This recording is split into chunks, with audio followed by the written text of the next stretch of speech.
In this video, I'm gonna teach you how to fix unable to create project in Unity. It's a very easy process, so make sure to follow along. If you are getting any sort of error similar to this, where you are unable to create any project from a template or anything that you have in Unity Hub, then follow the instructions in this video and you will be able to fix this.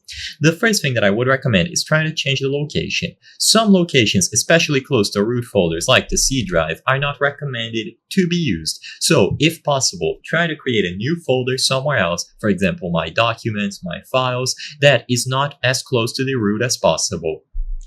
And make sure to avoid anything like OneDrive. It is not recommended to upload projects like these into OneDrive or cloud folders.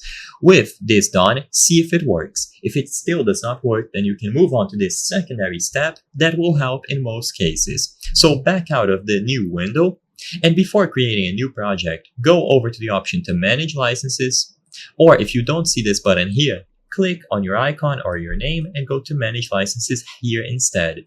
What we're going to be doing here is removing this license and then adding it back up again. If you don't know how to download the license, then go to the Unity website and it will guide you there.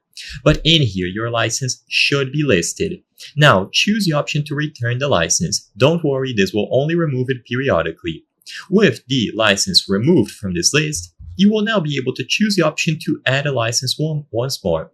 Sometimes, re-adding the license can fix temporary issues like these because your license could be having trouble being identified. So by doing this and resetting it accordingly, now you will be able to create the project without any objections. So go over to the option to return the license, create a new one, and you will be good to go.